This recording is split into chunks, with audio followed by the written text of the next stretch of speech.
paz do Senhor, meus queridos e amados irmãos. Eu sou o pastor Evandro, professor da Escola Bíblica Dominical, e estou como pastor na congregação da ADS Parque Santa Rita. Para mim é uma alegria estar mais uma vez ministrando a palavra de Deus. Que você faça um bom proveito ao ouvir esta mensagem, ao assistir, que ela venha edificar a sua vida. Nós estamos dando sequência a uma série de estudo baseado na carta de Paulo aos Efésios. Em todo o nosso trimestre estamos estudando sobre a igreja eleita, redimida pelo sangue de Cristo e selada com o Espírito Santo da promessa. Hoje nós estaremos estudando a lição de número 9. A lição de 9 tem o seguinte título: O mistério da unidade revelada.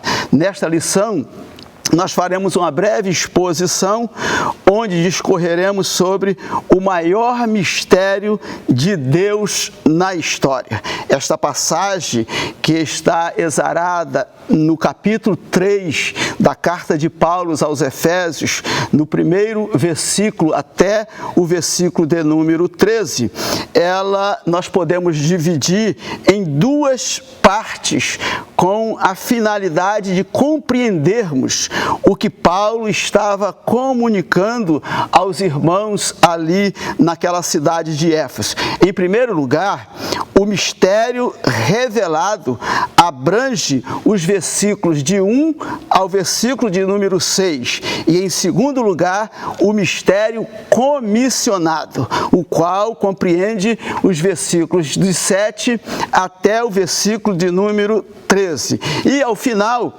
deste estudo, saberemos o que significa a palavra mistério, já que o título da nossa lição de hoje é o mistério da unidade revelada. Talvez você esteja até curioso em saber que mistério é esse, mas eu já vou te adiantar. Esse mistério tão esperado por tantos é a igreja de nosso Senhor e Salvador Jesus Cristo. Bendito seja o nome do Senhor. Feito estas considerações, eu quero ler apenas um versículo deste texto, ou seja, da nossa leitura bíblica em classe para ganharmos tempo. Eu quero ler o versículo de número 4 e o versículo de número 5, que diz assim a palavra de Deus: porque quando ledes, podeis perceber a minha compreensão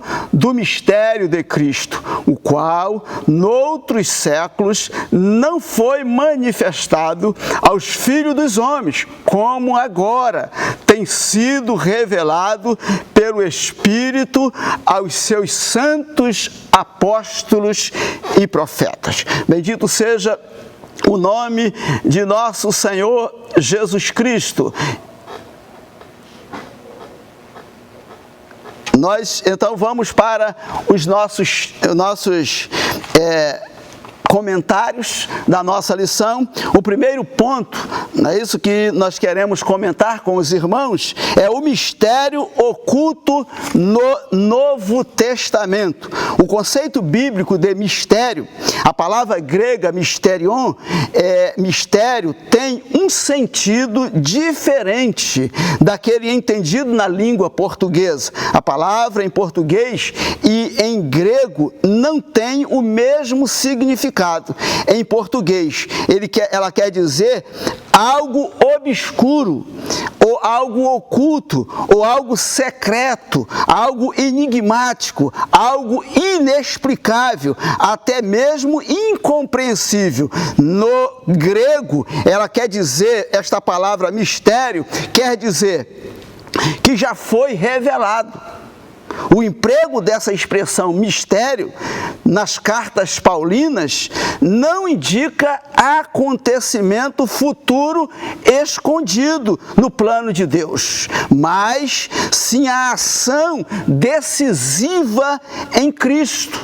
aqui e agora.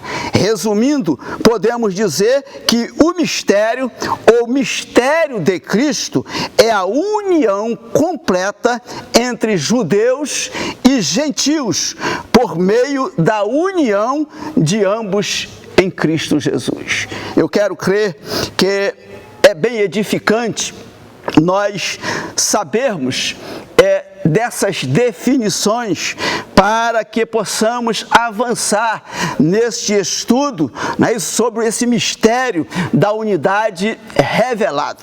Então, nós vamos para o primeiro subtópico, o segundo subtópico, que é o desconhecimento do mistério. Apesar da revelação ter sido parcial, podemos dizer parcial, foi uma revelação progressiva nos dias da antiga aliança, os homens receberam apenas um lampejo. Quando nós lemos o profeta Jeremias, quando lemos o profeta Isaías, nós vemos que ali tem apenas uns lampejos dessa grande verdade, ou seja, deste grande mistério que um dia ia ocorrer. Alguns podem até pensar que estava demorando, mas não. A Bíblia Sagrada diz que tudo tem o seu tempo determinado. Isso está escrito em Eclesiastes, capítulo 3, a partir do primeiro versículo. Então, nada foge ao controle de Deus. É no tempo de Deus. Temos que entender que o nosso tempo, o tempo da humanidade, não é o mesmo tempo de Deus. A Bíblia Sagrada diz que um dia para Deus é como 1000 anos, e 1000 anos para Deus é como um dia. O nosso Deus, Ele é soberano, meus amados irmãos. Então, temos que entender isso. Quando entendemos a soberania de Deus, então nós aceitamos esse plano de salvação e não entendemos que foi tardio. Foi no momento certo em que Deus já havia planejado desde a eternidade a vinda do seu Filho, o sacrifício do seu Filho para salvar esta humanidade, para unir esses dois povos, judeus e gentios, e então agora se formar a igreja do Senhor. Veja bem que privilégio nós temos quando aceitamos a Cristo Jesus, né, esse mistério que foi revelado, como a própria leitura bíblica que fizemos disse, foi revelado aos apóstolos e aos profetas, não é isso? E quem é que está dando continuidade a esta revelação? Somos nós, igreja. Não é só judeus, não é só gregos, não. São os dois povos que se uniram, que Jesus Cristo veio para isso, para desfazer aquela inimizade que havia entre esses povos. Imaginem que no Antigo Testamento, e já foi aqui ensinado por outros colegas, que só entrava no templo os judeus, né? Os gentios, quem não era judeus, ficava fora do templo. Podemos dizer que eles só ficavam se alimentando das migalhas. Eles não tinham aquele contato direto de entrar nem no átrio, né? E quanto mais no santo, e muito menos no santo dos santos. Mas nós glorificamos a Deus, que foi através da revelação desse mistério que a Bíblia Sagrada diz que o véu do templo se rasgou de alto a baixo, e agora eu e você, como igreja de Deus, temos acesso ao santuário, temos acesso a Deus e somos agora proclamadores, nós somos disseminadores dessa doutrina maravilhosa que é a doutrina de Cristo, a doutrina da salvação. Bendito seja o nome do Senhor. Então, o desconhecimento deste mistério não se deu no campo da revelação, mas sim na esfera da compreensão. Os profetas, eles anunciaram esse mistério, mesmo sem entenderem totalmente. Quando nós abrimos a Bíblia Sagrada, no livro de Gênesis, o primeiro livro da Bíblia, quando Deus chama Abraão, lá no capítulo 12, e ele diz para Abraão que dele ele faria uma grande nação.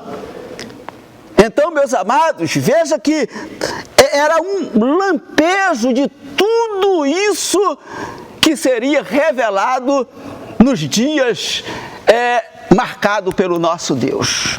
E tem outras passagens bíblicas também que os profetas traziam, mas não tão claramente como foi revelado, como a própria Bíblia Sagrada, ela diz que Paulo ele recebeu esta revelação, não de nenhum homem, não de nenhum professor de teologia, mas ele diz na sua carta, em Atos dos Apóstolos, ele diz que ele recebeu esta revelação direta, foi direta do nosso Deus. Eu posso glorificar, e eu creio que você também pode glorificar, porque você está sendo edificado por esta revelação. Bendito seja o nome do Senhor. Então, os profetas, eles anunciavam, não de maneira clara, talvez alguns até perguntavam como será isso, né?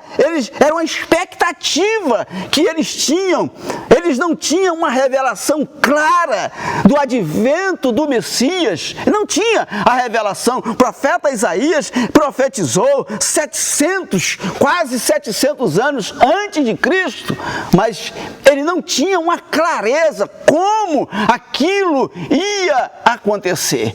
Mas bendito seja o nome do Senhor, que Deus, ele sempre chama alguém não para beneficiar-se a si próprio, mas ele chama alguém para beneficiar a outros. Entenda que Deus te chamou, que Deus nos chamou, não para eu me beneficiar, não para eu me complementar, mas para abençoar a multidão, para abençoar a muitos povos, assim como ele fez com Abraão, e assim também como ele fez com Paulo, assim como ele fez também com Pedro e com tantos outros que estão exarados na Bíblia Sagrada e até nos séculos depois da inauguração da Igreja de Cristo lá no cenáculo.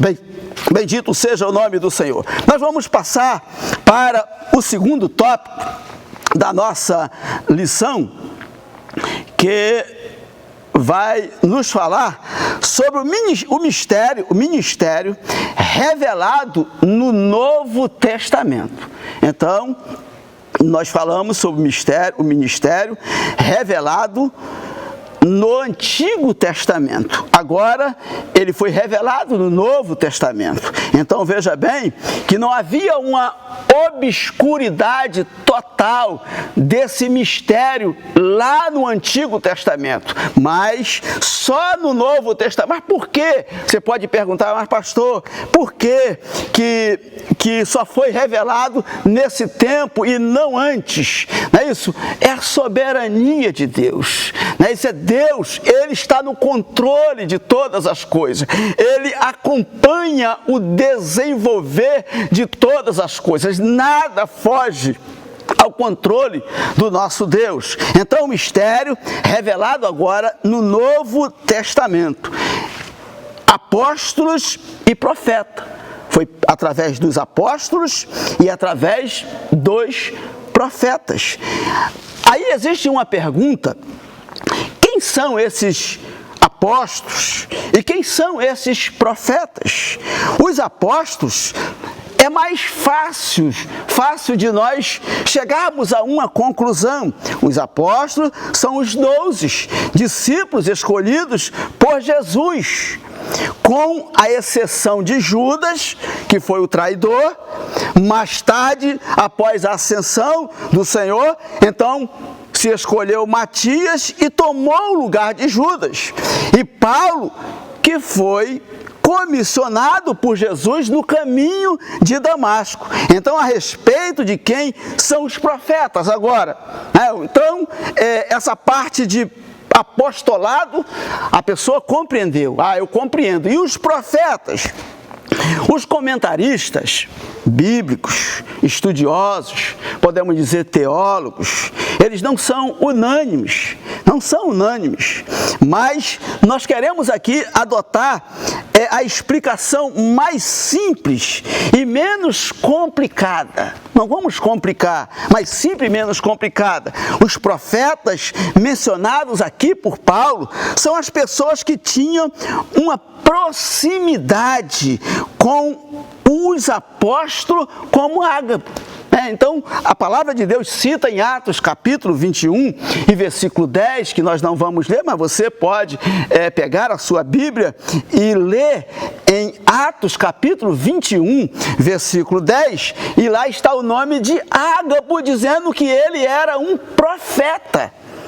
E também tem outras referências, Atos capítulo 13, versículo 1 e Efésios capítulo 4 e versículo 11, nós vamos ver a menção de profetas. Hoje, nos dias atuais, nós não vemos muitos dos nossos irmãos que circulam entre nós dizendo: você é um profeta, porque você prega a palavra de Deus, você traz uma palavra revelada de Deus.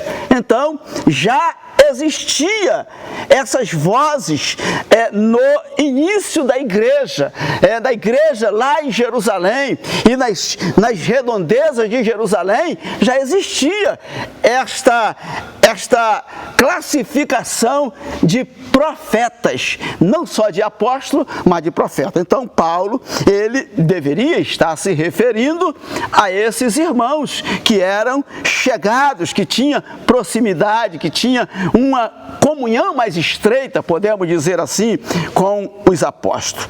E então agora nós vamos para o mistério revelado aos apóstolos. Veja bem, para explicitar como se deu esta revelação, nós olhamos para os evangelhos.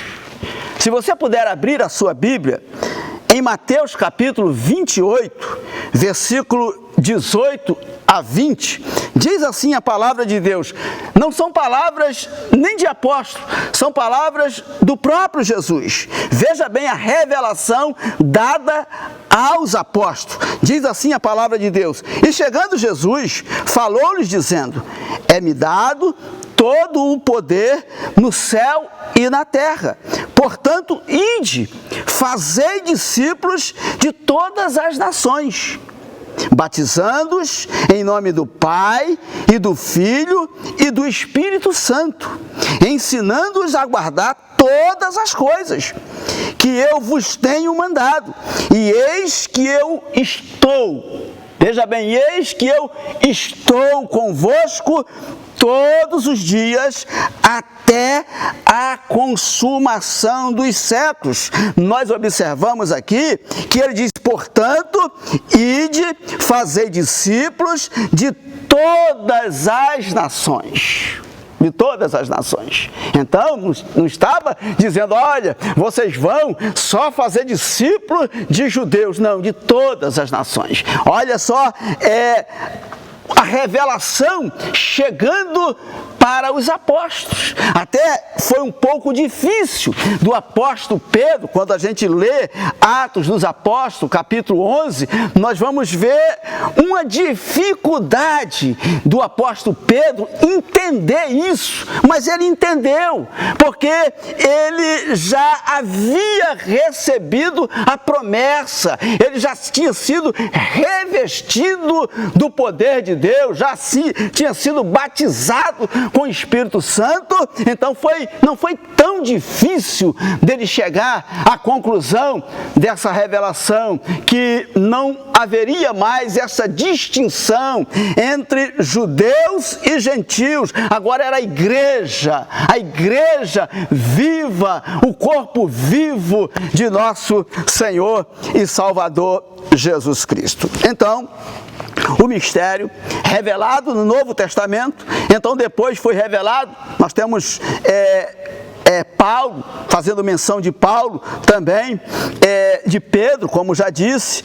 Então, meus amados irmãos, foi realmente um mistério que foi revelado no tempo oportuno, como diz a palavra do nosso Deus. Terceiro tópico, o mistério pré-estabelecido por Deus. Nós já estamos encaminhando para o término, tá, da nossa aula da Escola Bíblica Dominical. O mistério pré-estabelecido por Deus, as riquezas insondáveis de Cristo. O que são riquezas insondáveis? Mencionada aqui na nossa lição de hoje. Não são riquezas, não podemos imaginar, quando abrimos a Bíblia Sagrada, em riquezas, comparando com coisas perecíveis, com coisas materiais, não. Quando nós começamos essas séries de aula, começando lá pelo capítulo 1 da carta aos Efésios, nós demos uma pincelada, não é isso? Nessas riquezas de Deus para o povo, ou seja, para a sua igreja. Então, que riquezas são essas? Eu quero refrescar a memória dos irmãos e dizer que, primeiro, sobre a ressurreição da morte do pecado. Segundo, sobre a libertação da escravidão da carne, do mundo e do diabo. Isso são riquezas espirituais. Terceiro, entronização vitoriosa com Cristo nas regiões celestiais. Quarto, reconciliação com Deus.